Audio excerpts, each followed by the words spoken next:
حافظ محمد انصر صاحب وہ آئیں ہدیہ نعت پیش کریں۔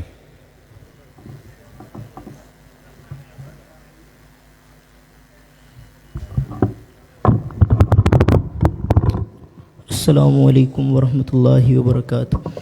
درود پاک پڑھ لیں۔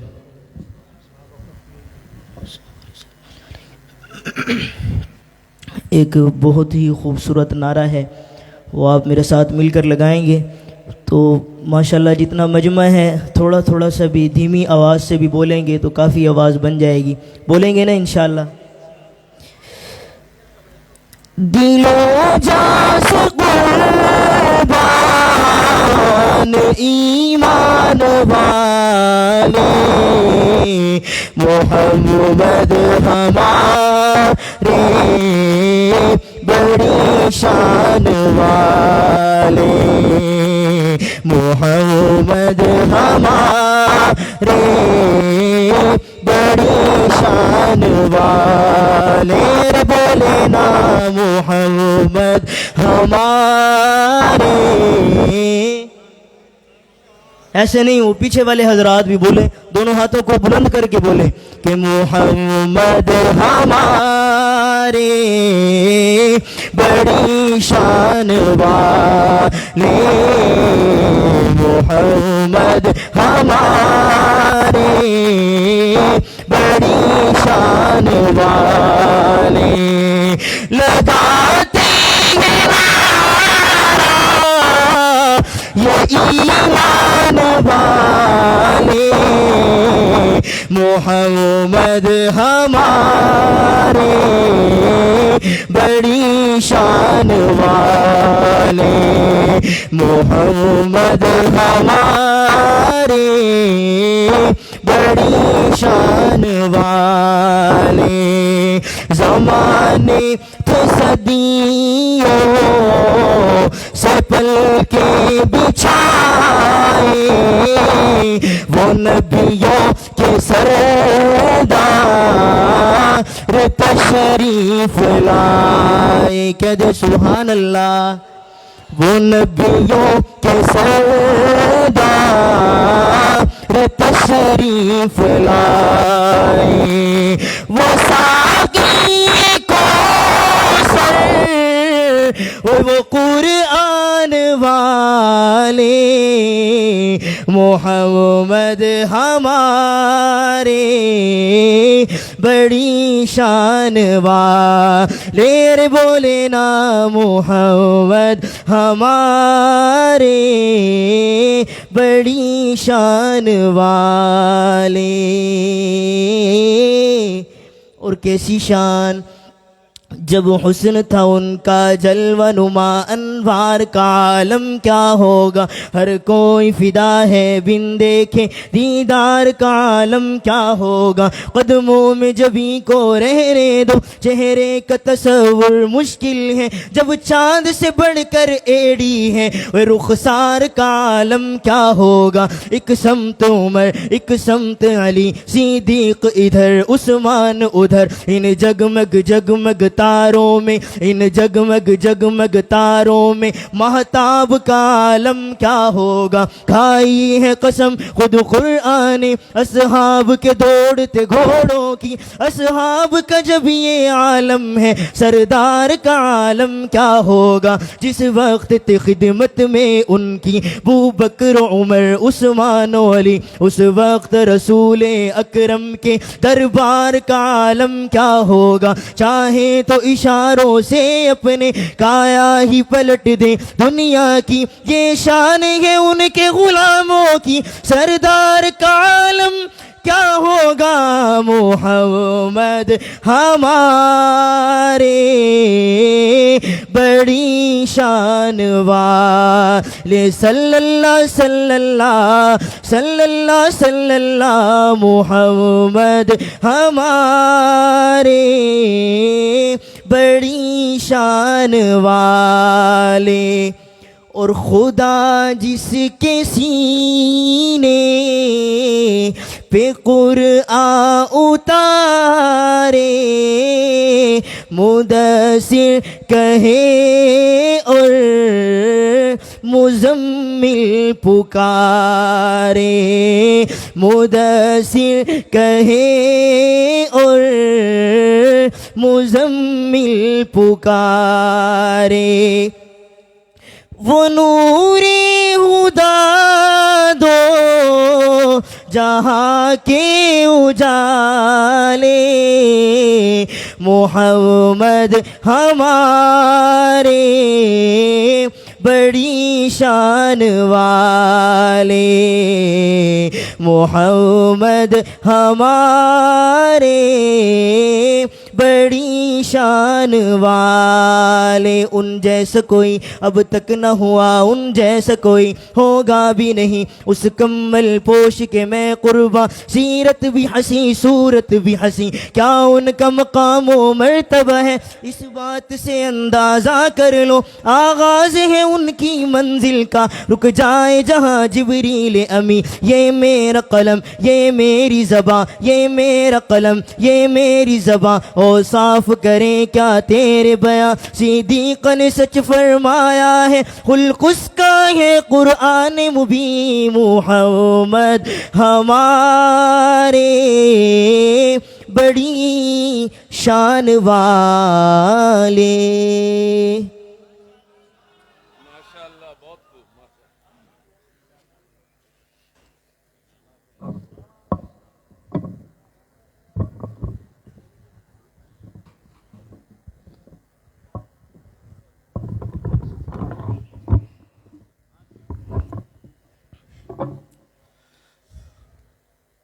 الحمد للہ وحدہ والصلاة والسلام علی من لا نبی بعدہ ولا رسول بعدہ ولا کتاب بعد کتاب اللہ ولا شریعت بعد شریعت، اما بعد فاعوذ باللہ من الشیطان الرجیم، بسم اللہ الرحمن الرحیم، ما كان محمد ابا احد من رجالكم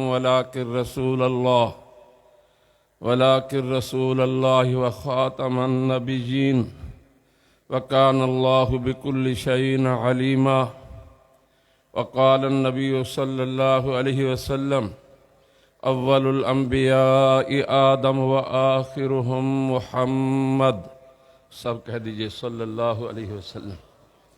وقال النبي صلى الله عليه وسلم إنه سيكون في أمتي 30 كذابون، وفي رواية لا تقوم الساعة حتى يبعث 30 دجالون كلهم يزعم أنه نبي، أنا خاتم النبيين لا نبي بعدي۔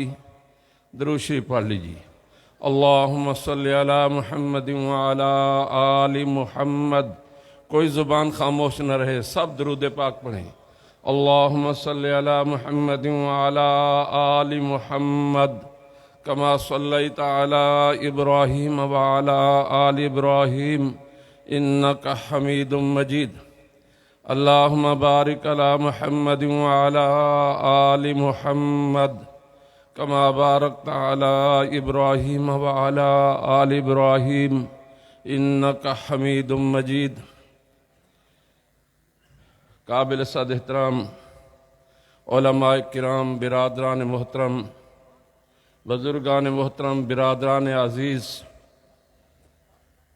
عالمی مجلس تحفظ ختم نبوت کی طرف سے میں آپ سب کو اہلا و سہلا و مرحبا کہتا ہوں، خوش آمدید کہتا ہوں، جی آیا نو۔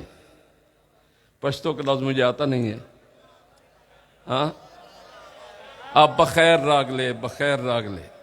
آپ سب حضرات کا شکریہ، آپ نے طویل سفر کیے، سفر کی صعوبتیں برداشت کیں، تشریف لائے، آپ حضرات کی تشریف آوری اللہ پاک اپنے ہاں قبول و منظور فرمائے، آمین کہہ دیجیے۔ اور اس پر اللہ پاک آپ کو، ہم سب کو اجر و اجر عظیم نصیب فرمائے۔ میرے محترم دوستو، چناب نگر کا یہ سفر 41 سال پہلے ہم نے شروع کیا۔ 41 سال پہلے 1982 میں یہ کانفرنس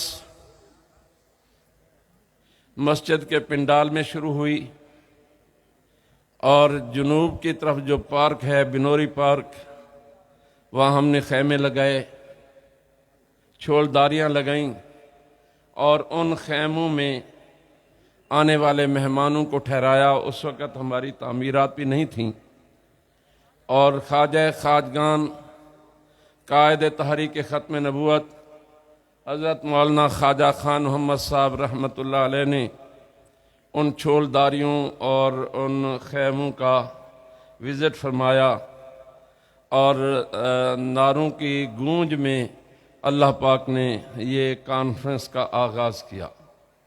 چلتے چلتے پھر اللہ پاک نے یہ جگہ عطا فرمائی، یہ 14-15 کنال ہے، پھر اس میں ڈبل سٹوری مکان بنوائے، ڈبل سٹوری کمرے بنوائے، اس کے اوپر یہ شامیانے نصب کیے، اور یہ جو ہمارے برآمدے ہیں انہیں بھی بطور جلسہ گاہ کے استعمال کرنے کے لیے کام آ رہے ہیں۔ تو بزرگان محترم، آپ اس سے بہت پہلے قادیان کی طرف جائیں۔ 1934 میں قادیان میں عظیم الشان کانفرنس ہوئی، اور اس کانفرنس کے انتظامات کو کنٹرول کرنے کے لیے ہزاروں باوردی رضاکار شریک ہوئے، اور اس کانفرنس میں بر صغیر پاک و ہند، ابھی پاکستان نہیں بنا تھا، پورے ہندوستان سے دینی قیادت شریک ہوئی، بڑے بڑے علماء اور مشائخ اور شیوخ حدیث اس میں شریک ہوئے۔ 1934 سے 1947 تک قادیان میں، اور 1948 سے جب قادیانیوں کو یہاں پنجاب کے آخری گورنر، انگریز گورنر سر فرانسس موڈی نے 1430 ایکڑ زمین 2 پیسے مرلہ کے حساب سے دی، اور آپ دیکھ رہے ہیں کہ یہ زمین، یہ سرزمین کتنی محفوظ ہے کہ ایک طرف دریا چناب بہتا ہے، دوسری طرف پہاڑیاں اس کا تحفظ کرتی ہیں۔ عالمی مجلس تحفظ ختم نبوت کے بزرگوں نے کوشش کی کہ ہمیں روا، اس وقت نام تھا، روا میں کوئی ایک کنال زمین قیمتاً مل جائے جہاں ہم کھڑے ہو کر حضور کی ختم نبوت کا ڈنکا بجا سکیں۔ تمام تر کوشش کے باوجود روا میں ہمارا داخلہ نہ ہو سکا، تاکہ جب قادیانیوں نے اپنا سالانہ جلسہ یہاں شروع کیا تو ہم نے چنیوٹ میں، ہمارے بزرگوں نے لائبریری پارک میں ختم نبوت کانفرنس کا آغاز کیا۔ میں نے بھی وہ کانفرنسیں دیکھی ہیں۔ دسمبر کا مہینہ، آج کل تو اتنی سردی نہیں ہوتی، ان دنوں سخت ترین سردی ہوتی تھی۔ سخت ترین موسم کے باوجود حضرات تشریف لاتے اور رات گئے تک پروگرام میں شریک ہوتے۔ 35 سال تک یہ سفر چنیوٹ میں جاری رہا۔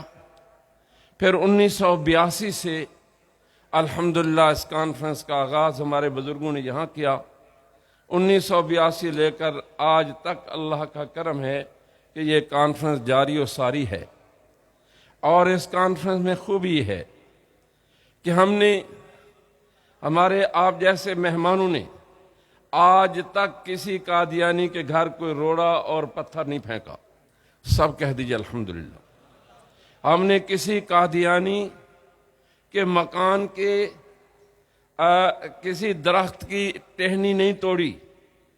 بہت پرامن طریقے سے ہم اس شہر میں داخل ہوئے، اور اللہ کا فضل و کرم ہے کہ 41 سال سے یہ سفر جاری ہے، اور آج بھی وہ کیسا منظر تھا کہ جب شیخ المشائخ خواجہ خواجگان حضرت مولانا خواجہ خان محمد صاحب نور اللہ مرکزہ کی دعاؤں سے اس کانفرنس کا آغاز ہوتا تھا۔